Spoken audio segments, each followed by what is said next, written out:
It's that time of year again. It's the Hollywoodbets Durban July in the beautiful Durban right there on the coast. Betway's Waiter to Win will be there with a great panel.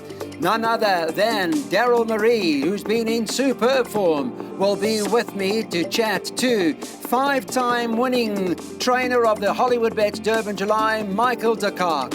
We've also got Anton, who's won this race no less than 5 times, and Tarry has done it a few times already. Not forgetting the popular man from Betway, Jonathan Blumberg. Hello everybody, welcome to the Hollywoodbets Durban July. It's Wednesday morning, it's a beautiful day here in KwaZulu-Natal, and we're right here on the magnificent Mount Edgecombe Golf Course. Let me tell you a little bit more about this country club. It's KwaZulu-Natal's leading golf estate, which boasts 2 championship golf courses, which the Wood Course was voted best in Durban of 2024. And residents here enjoy a secure living environment that balances activity, nature and connection. And it's a great pleasure to be with all of Michael de Kock, Anton, Tarry, Jonathan Blumberg and Darryl Maree that join me here to discuss this super race. Our first question I want to ask is Anton and just talk about the pace this year. You know, when you go back and watch the race on several occasions, you see that it's a rush and then they all start slowing down again. And sometimes more than not, it's never really genuine. So what is your view this year, Anton, in terms of the speed in the race? Clyde, I'm of the opinion that it'll be a true run race. You know, you've got litigation who's come into the race now. Purple Picture, Confederate, Oriental Charm.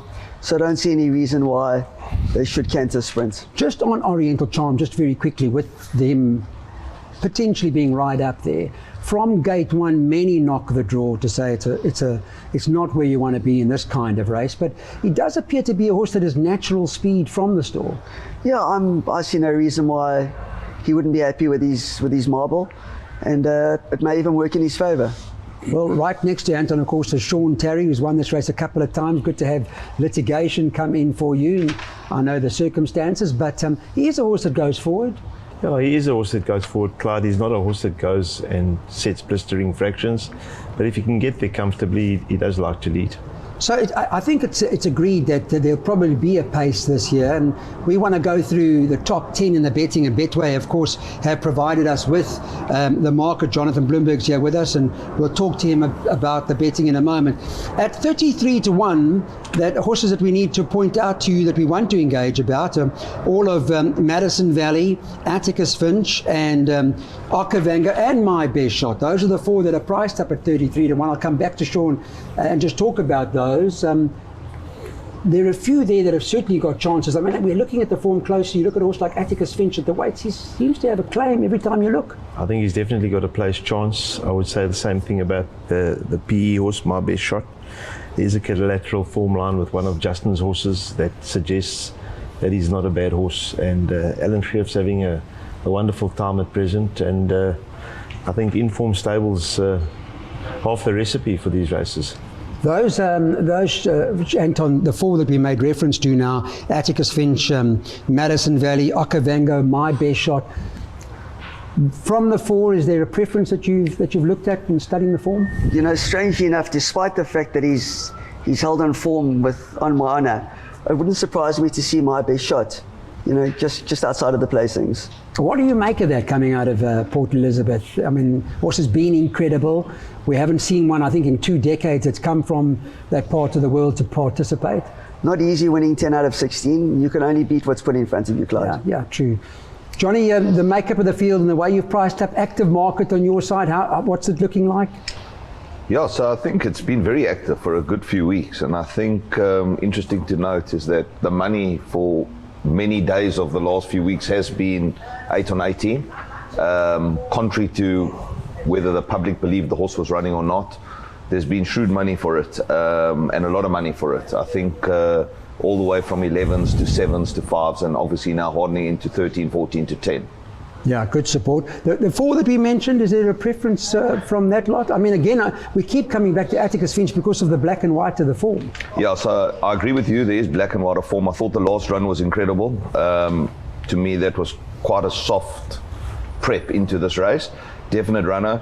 I'll give Madison Valley some kind of a chance. I think,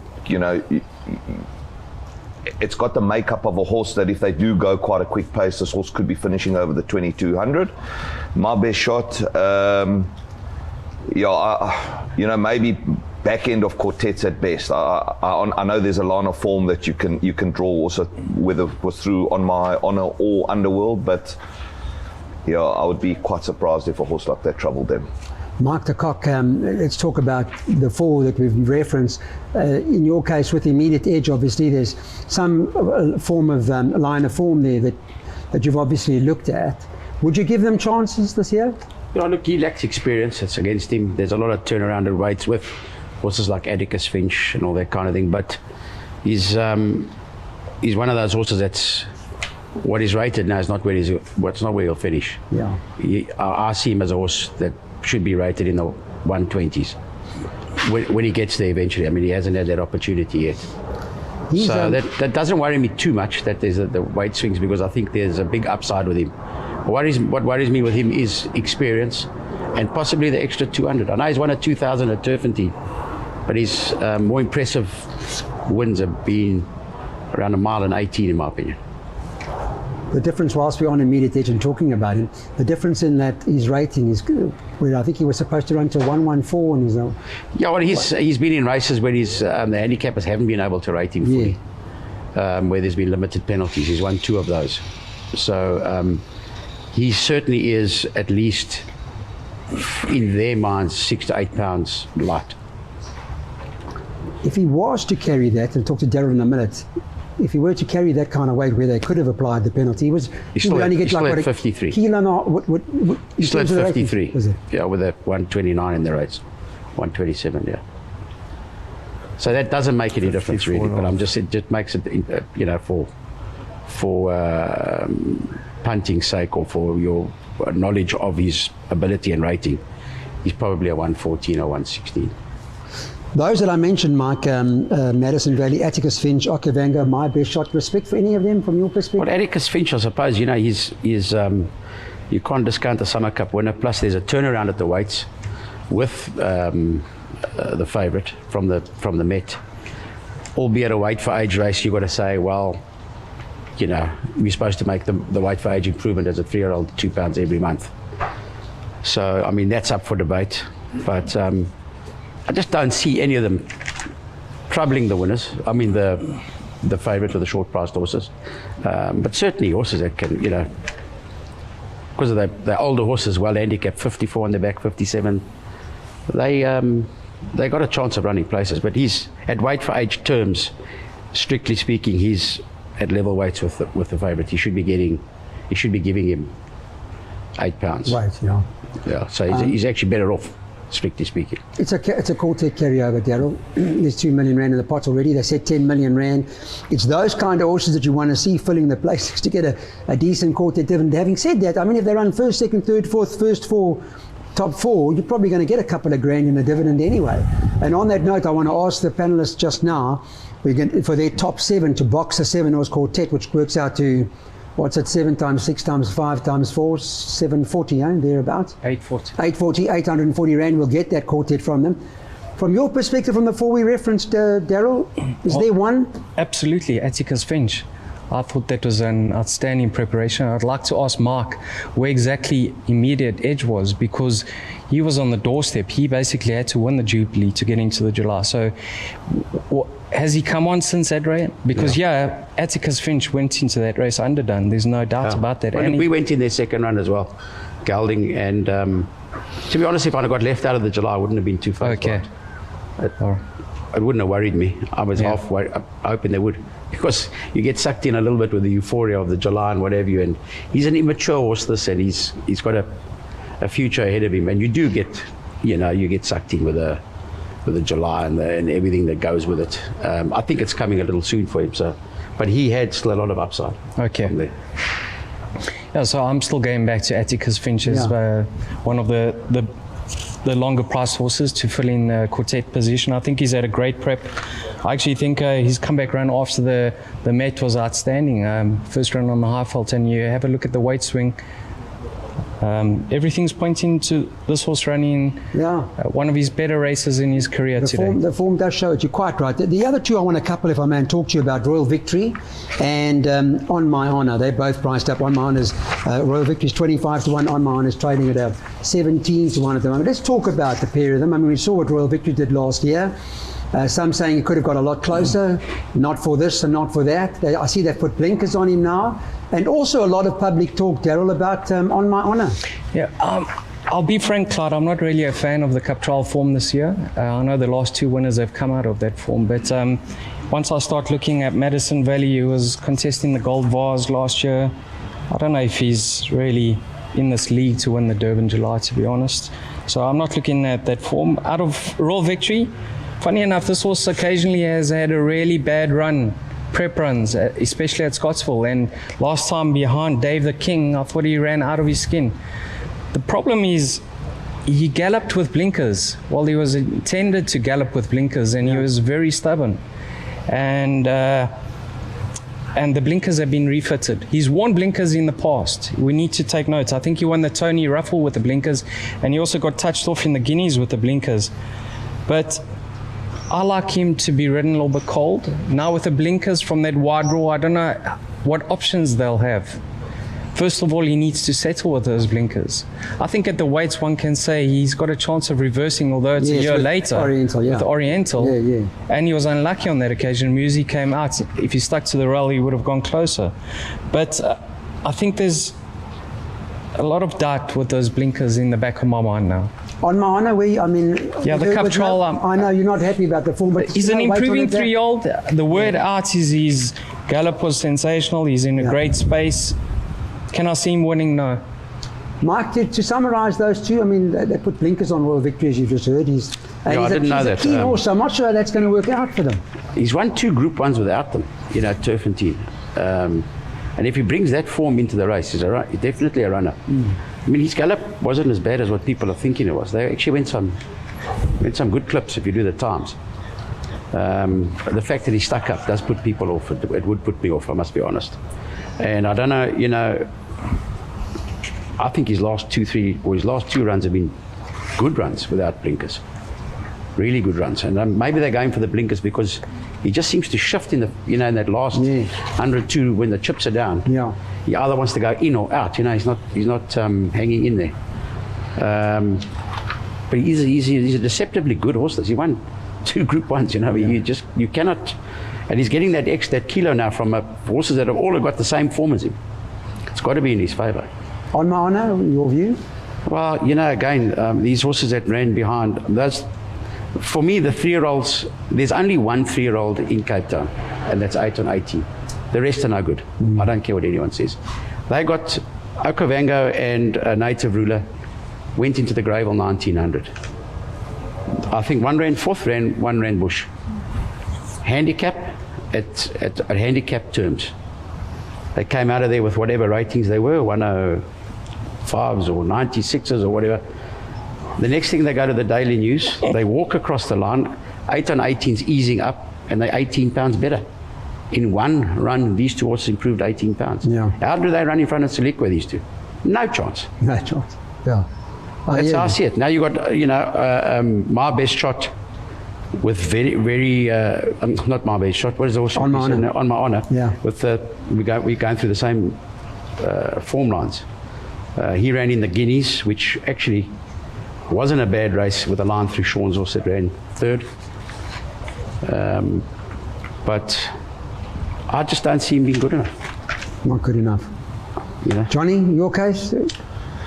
So I think you can make a little bit of a case for On My Honour, just basically on turnaround in weights and whatnot. I think the positives are obviously jockey booking and prep, decent. But what concerns me is going back in the form to the 2 runs in Fairview. And I remember the 1 run was moved from grass to poly, but none of those horses have actually trained on. The question will be, what type of a pace would suit this horse? I would more put this horse into a category if they didn't go fast enough from that position. This is a kind of horse that could run up and give them a fright. on the point of Royal Victory, this is a horse that I've always followed, and I think Nate Kotzon's done an absolutely fantastic job with this horse. You know, every time this horse has come to the race course, you've questioned this horse's prep. It was second run. What kind of a prep was it? And this horse has showed up. The blinkers are a bit of a concern to me. I think, as Mark said, those last 2 runs are absolutely fantastic. And presuming there is going to be a decent pace up front, and you've got horses like this and Gladiatorian that can finish, this is one of the better older horses. Yeah. This horse has done it. It's the dual Group 1 winner. It's an achievement. Sure. He's a pro. I'm going to take a quick break. When I come back, I want to ask Anton, Marcus and Sean Tarry about what they think of Saluci and Gladiatorian. Those are 2 horses that are going to come from off the pace in the Hollywoodbets Durban July.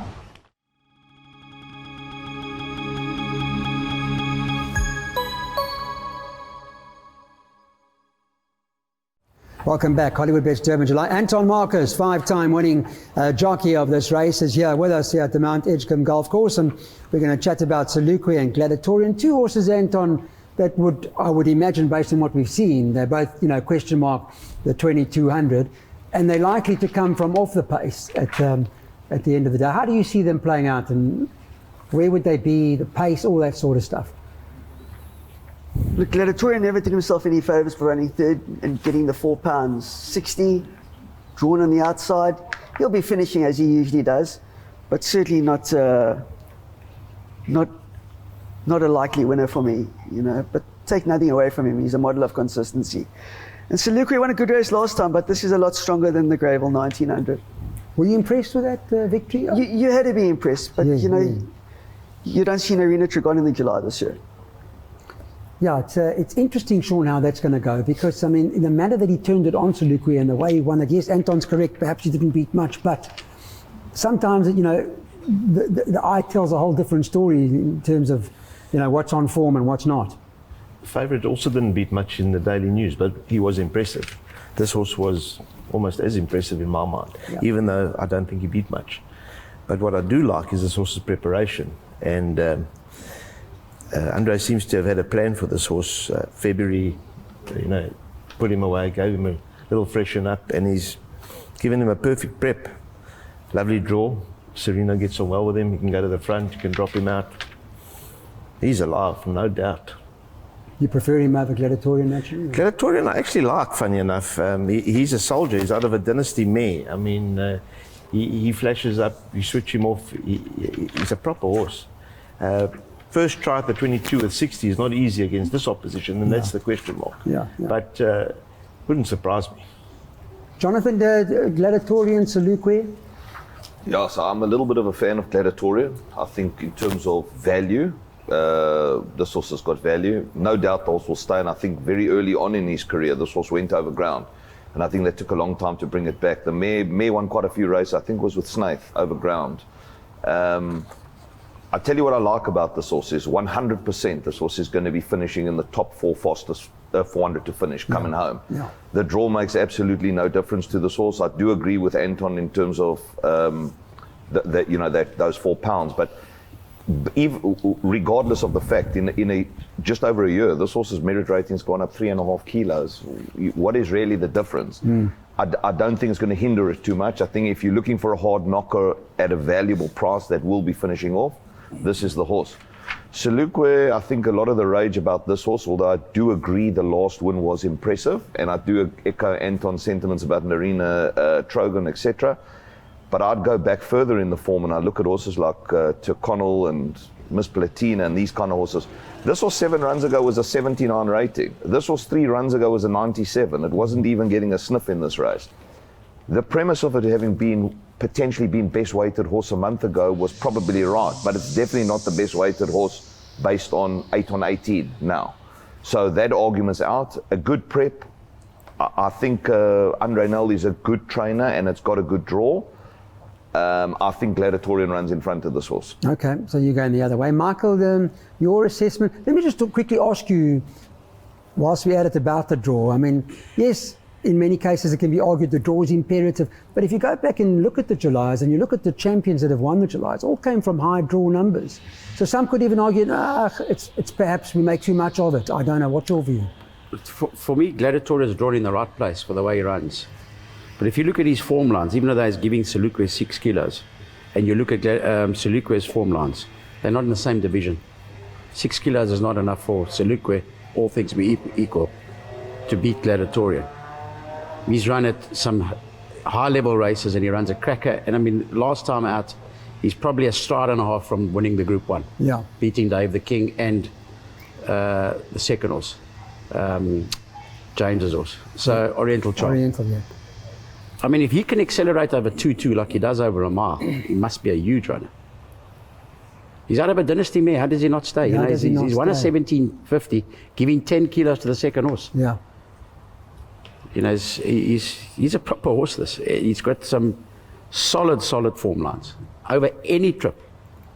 And his rider's super confident. I mean, they're confident. Very confident, and I think he's going to stay out of the scrum. He's very happy to be drawn where he is, and especially if they get a move on.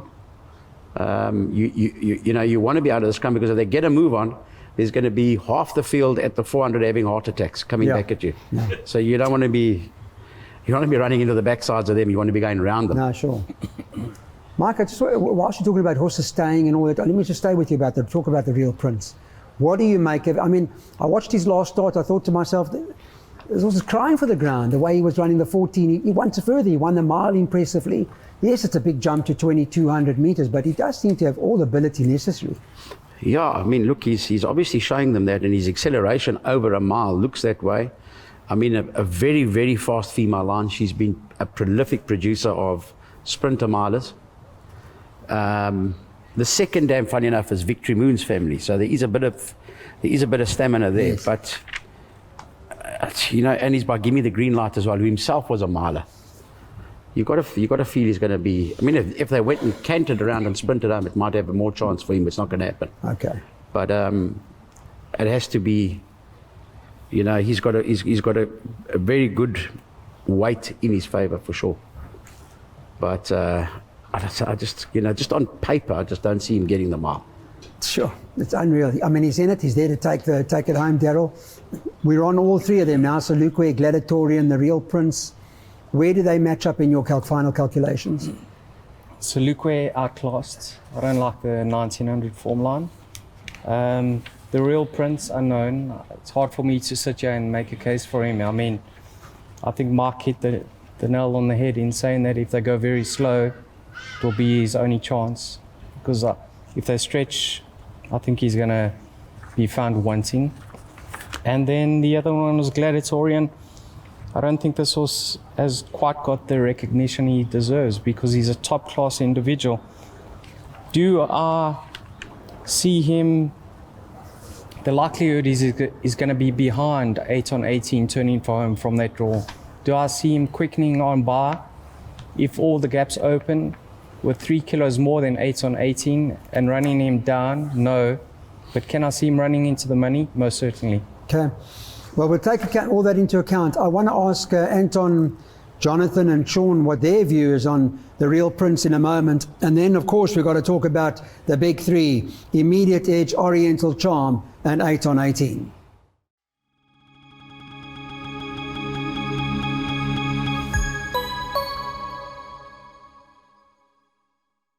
Welcome back to Mount Edgecombe. We're here previewing the Hollywoodbets Durban July. It's a Wednesday morning, or now Wednesday afternoon, and it's been a beautiful day here in KwaZulu-Natal. Much better, with all due respect, to being in Johannesburg, in an electric blanket, or on one, or under the blankets and all that sort of stuff. It's the best time of the year, winter, in Durban. We were talking about the Real Prince, and I want to ask Jonathan Blumberg from Betway Africa his opinion about this horse.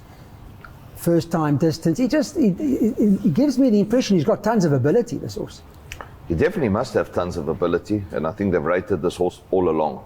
I think the respect I have is for, obviously, Dean Canema. He understands what it takes to win a July, no doubt. The other thing in this horse's favour, there's been very, very, very shrewd money for this horse for well over a month. Ah, that's interesting. And that tells a tale. Whether I think it can win the race or not, I don't think so. Do I think the horse will be finishing and perhaps be a horse to run in, you know, in the fourth or sixth position? Definitely yes. Okay, interesting. There's been some shrewd money. Anton, what do you make of him? I agree with Jonathan. He'll certainly be finishing.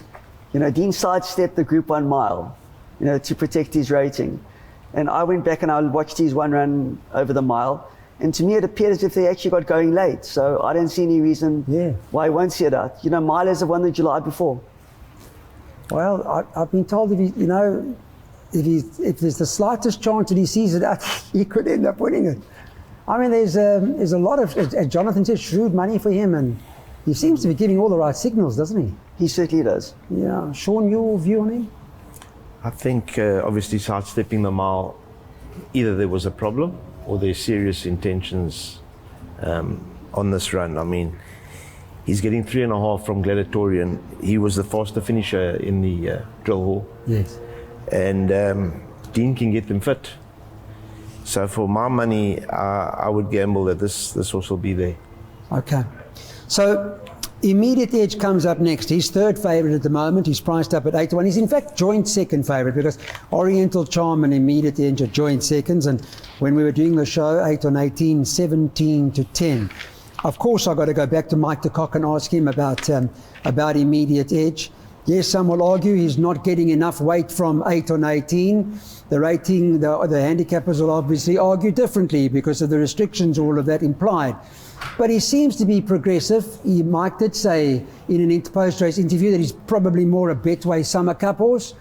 But it'd be no surprise for you, Mike, to see him put 8-on-18 on the ropes. Look, he's got tons of ability, this horse. He's just lacking in experience, as I've said before. I mean, I get where we are with the ratings, but he's a horse with a rating of it's 106 or 108 or whatever it is, with a big plus sign next to it, But, he has stepped up every time except in the Derby where it was very soft, he stepped up every time to the occasion. But my gut tells me it's also quite a rough race. He's quite a, he hasn't had it rough and tough like this. Yeah. Like he's going to have it, yeah. Ability-wise, he deserves his place, that I can tell you. Sure. But it just might be a little soon for him, in my opinion. Would you agree with those sentiments, Sean, in terms of, Mike being concerned about the experience and, that sort of stuff? Yeah, listen, he's at least had the 6 runs. He's won 4 of them. The one run where he didn't place, that's when they made the decision to geld the horse, obviously. His comeback run over 1400 was eye-popping. Second run last time, let's not forget, off the gelding. 53, we know the rating handicap hasn't had a chance to assess him. A 3-year-old, 53 kilos with this form. Okay, question mark the distance, but if that's not there, he's got to be a massive runner. Anton? Who might argue with Michael de Kock? Yeah, correct. I believe he deserves his place towards the top of the betting boards. And I respect what Michael's got to say, but I believe he's probably the second best 3-year-old in the race. So does that mean he's your second choice? Yes. Yes. Jonathan, where does Immediate Edge fit in for you? Pretty much the same as Anton and Sean. I think we don't have to argue or double guess someone of Mark's stature. And I think obviously trainers like to dig a lot deeper than us laymen who look at books. But this is an impressive horse. And I know one thing about Mark is that when he steps a horse out over a mile first time, which he did with this horse, it's either really good or really poor. And this horse won a rough race first time out over a mile, running all over the show. I love this horse's prep.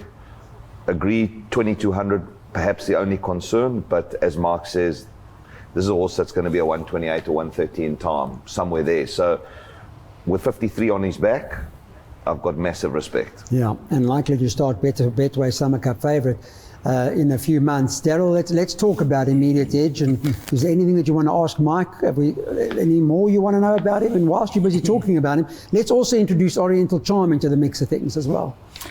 Yeah. How can you not like this horse, Clyde? He's an improving 3-year-old.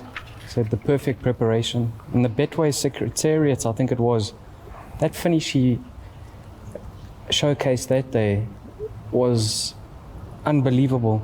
considering it was his first run as a gelding over distance, way short of his best. Funny enough, in his last starts in the Jubilee, Waya's horse was walking up front. And I got a little bit concerned because I thought he was doing a little bit too much in running. And for him to have quickened the way he did, there's no doubt he's on the upgrade in a serious way. Wouldn't read too much into his rating. I mean, he just ticks all the boxes. So I love Waya, most certainly. Then we have to touch on the reigning champion, Oriental. Now, many people are saying they're happy with his draw. I'm not happy with his draw. He's got one style of running, and that's up on the pace. And I've seen this horse in the past travel way too hard. So I think JP, no doubt, has got his hands tied in that he's going to make use of his draw and not give it away. He doesn't want to be falling back on the fence with horses coming around him and coming around him, and then he turns into the straight, stuck on the fence, 6 back. That's not going to happen. So I'm a little bit concerned. I thought his comeback run was outstanding. I don't think he's had the greatest of preps. Everything might have gone to the tee back at home, but on paper, I don't think he's had the best of preps. I loved his comeback effort. I think if he runs into the money, it will be an outstanding effort. Yeah. In terms of Oriental, Mike, let me just pick your brain on him. I mean, we know how good he is and what he did and all that sort of stuff. Darryl, a little bit concerned about the prep. Are you the same? Yeah, well, if I go back to his prep for last year's winning in the July, it was a bomb prep. 3 runs, hard knocking, fit going into the race. They go back to Cape Town with him, do the same thing into the Met. The second run he bounces, he runs well below his form. And second run last time he won, I think it was the Cup trial, beating Shoemaker. Again, the form wasn't great, but he stepped up. And then his run in the Met, obviously a huge run. So that second run with this horse worries me a little bit. But I mean, the proper horses, very serious. The last run was massive. Terrific. It was a tremendous run. Weight for you? Can you shoulder it, Jonathan? It's a difficult question, Clyde. I'm very undecided about this horse. I'm undecided. It came into this race last year as best weighted and duly won. I think there were a few hard luck stories behind, in that finish. I'm uncertain. In my book, I put a few horses ahead of this horse. You're talking about weights and draws, Anton. Let's talk about Oriental Charm. Yeah, we just heard it just in our panel. Some in favour of the draw, some don't like the draw. Where are you with Oriental this year? He makes my top 4. However, I don't believe he's going to have much pressure from one, despite the fact that, jocks will jump out and look to overcome their draws. Because the pace influences are from barriers 12, 14 and 15. So it gives him a bit of time. And those drawn in close proximity to him, none of them want to lead. So I believe that he'll get away with it. Do I see him winning with 16? No, I don't. No. Okay. And you, Sean? So I don't mind the draw. Funny enough, I think he can carry the weight. I mean, Heavy Metal won with 59.5. This is a good horse. I'm worried about the recovery time between his last run and the double travel within 3 weeks. I love traveling up and down, but 3 weeks of a very hard run might be tight. Well, here at the Mount Edgecombe race at the golf course, those of you that have been watching would have, I'm sure, seen some of the carts and maybe heard some of the planes talking about machines. We're going to talk about 8 on 18 now. I'm starting with Darryl, Maree, just to summarise what you've seen, what you think, and is he your first choice? Well, if I look at his immediate dangers, I've got my doubts over Oriental Charm. Mark's got his doubts about immediate edges, inexperience. What doubts are there about 8 on 18? He's had the perfect preparation. He's got a great draw. The pace appears to be on. He's actually well in. He's capped at 57. So what isn't there to like about him besides having a bet on him at the current price? If somebody's willing to do that in the Hollywoodbets Durban July, good luck to them. But strictly on paper, I think if all goes well and he gets a clear passage and the gaps appear at the right time, he's the right horse. Mike? on paper, is almost a certainty. If one looks at the prep, that Guineas Daily News July, cast in stone prep. Many a winner or a good 3-year-old has come and run well. Those, even the fillies, I mean, Epitombis and Igugus, and you know, that is and he's in a really, he seems to be in a really good space. You go back to his Met run. If you watch the replay, the form, fun enough, for the Met hasn't worked out well. Go and watch the replay. At 400, 200 to go, Sauce can't win. Gets up. It was a hell of a win. You know what I mean? Never mind how the form has possibly worked out. I think what beats him wins. If everything's gone right in the prep, which I presume it has, he's got 4 pounds in hand. So basically, we're giving him 3 length start going into this race, all of us. Yeah. You know, with the conditions of the handicap as they are. I think it's his to lose. He's progressive, Jonathan. I mean, what much more can one say about him? No, I think everybody's, well, Darryl and Mark have pretty much said it, but I'll draw one comparison here. In 2014, Legislate won the race on objection with Wiley Hall. The horse carried 56 off a 117, I think it was, or a 116. The only difference is that Legislate won the Guineas that year. This horse won the Met against older horses. Yeah. We may question the form. Legislate for me was more of a miler. This is a seriously good classic horse. Seriously good. This horse is well weighted. The draw is, if you asked them where they wanted to be drawn, they would have said between 8 and 12. They missed it by 1. It's very hard to make a case for anything beating this horse. You've ridden some good ones, Anton, in your time. You know what it takes to ride a Hollywoodbets Durban July winner. Where does he fit in? Well, look, I've never had the privilege of, throwing a leg over him, but he's definitely got a target on his back, and he's certainly the horse to beat. Whatever beats him wins. Your outright first choice? Yes. Sean? Yeah, he's a worthy favourite. He ticks all the boxes. He's had a perfect preparation. I just think there's a few live wires with the lower weights that are going to test him, and he's going to have to get past them. And it's like putting for a major. You're either going to make the putt or you're not. And I think he's going to be tested, but he's good enough to get the job done. Okay, that's a good analysis. The last horse to carry 57 on his back and win the Hollywoodbets Durban July. Conditions may have been different, I don't know exactly, but the records books will show it was back in 1912 when a 3-year-old carried 57, a horse called Lombard. Will this horse, 8 on 18, be able to do it again? Is it an omen that we're on the 18th here? But we'll get our final quartet selections from our gentlemen after this.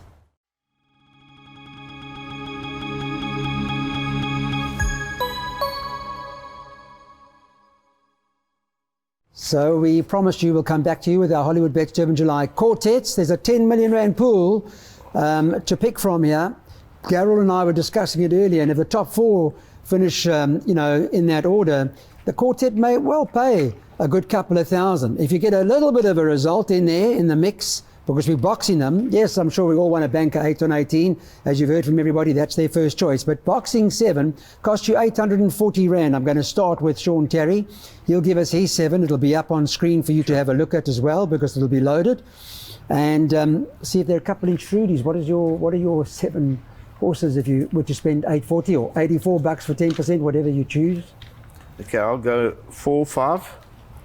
4, 5. Atticus Finch, the Real 6. Prince. Yes, Salukwe. 9, My Best Shot. 10, Immediate Edge. 11, 8 on 18.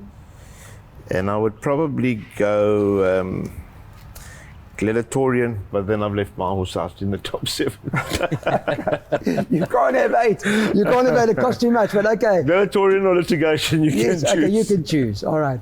That's called Sean Tarry's quartet, as you can see. Anton Marcus. Here's, ladies and gentlemen, is Anton Marcus, a 7-horse box quartet. Obviously not necessarily in order. Sure. 1, 5, 6, 10, 11, 17. Jonathan Blumberg. Clyde, Betway's quartet. You know you're taking these quartets for us, right? are we? Yes. That's news to me. You've just been told. Okay. You've just been told. Your 7. I'm going to go 1, 2, 3, 10, 11, 16, 17. Michael de Kock. I'm going to go 1, 4, 5, 6, 10, 11, 16. Darryl Maree. I'm going 1, 4, 5, 10, 11, 16, 17. That's it. In terms of our quartets, get on everybody. We look forward to the Hollywoodbets Durban July. I hope you can make some money with us. Just before we go, I want to quickly ask Sean Tarry. Of course, he does have the Mariskova running, and we know that, Sean, you've made reference to her when we've spoken to you before about her. Just how she come along and for Saturday's big race. Yeah, I felt that she acquitted herself really well in the SA Filly sprint. Obviously a bit sharp for her. Stayed on very nicely, impeded the last 100, may have got her slightly closer. I think that certainly helped her stamina. She's come on nicely, and looking at the form, she's got to be a big runner. Green Sapphire, Sean? Green Sapphire's taken a massive jump in class. Her last win was quite impressive, and I said if she cracks a draw here, we might as well, run her. But she's taken a massive step in class. So. She's got to improve a bit. Mike on White Pearl and Spumante Dolce. I think White Pearl's fractionally short of being a Group 1 filly. I mean, she's about 8 pounds short of that. You can just see that just through the ratings. Spumante Dolce's got a lot to do from the draw, I think, at 11.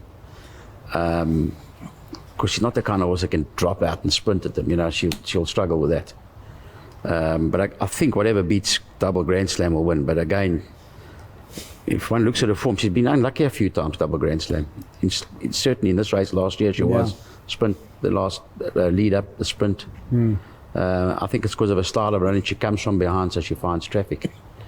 So, but she was very unlucky in the SA Filly sprint last time, for sure. But Spumante, you happy with her? Very well. She's had a great prep. Okay. If she's good enough, we'll see. I think she's always a kind of filly that is good enough to be in the top 4 for sure. She is a Group 1 filly. She will eventually get there, but I'd like to have seen her drawn 2 or 3 and lead the race for nothing. I don't think we're going to get there for nothing. Earlier on, you got Yippee and I'm a Fireball. Just a quick comment on those. Yeah, 2 nice horses, very progressive. But I think it's a very competitive field. This, I think is Snaith's horse favourite. But I mean, Dean Canama's horse. I don't know if you saw him win first time out. It's got the pedigree, proper horse. There's MJ Ordendal's got a top horse there as well. The ran cracker in that Group 1 sprint. I mean, that's a horse that's a field you can throw in 8 to 10 horses. I reckon you've got to go wide there. It's not cut and dry the favourite. No. Sean, and your juveniles? Some nice horses that you got lined up? Yeah, listen, I think my filly, Green Diamond's very good. Our target was always Scottsville. I'm of the opinion that she lined up, it wouldn't have been a race. But she got sick the week of the race, so now you've had that setback. Now you're coming off a 10 draw, you're no man's land. If things go her way, it's a massive runner, but the 10 draw is hard, but she's a proper filly. Another dance for me is drawn right next to you from PE. She seems quite good too, huh? Yeah, I mean, they've seemed to have a pick of some decent fillies, the Griffyard. Yeah. And drawn inside of me, Richard, stays aboard. She's got to be a big runner. But my filly's quality, and if things go away, she'll definitely have a say. And Tin Pan Alley seems to be above average from what we've seen to date. Yeah, I thought his last run was very good. He won on debut around the turn. His 2 runs down the straight were nowhere near the 2 runs around the turn. Again, awkward draw of 10. I think had he drawn 4 or 5, they would have had him to beat. Thank you so much for your time. Thank you, everybody. Thank you, Anton. Good to be with you. Jonathan, Michael, thank you. Darryl. Thanks. Come join us at the Hollywoodbets Durban July. Come rub shoulders with the guys. They're going to be there. And we look forward to being with you come Saturday.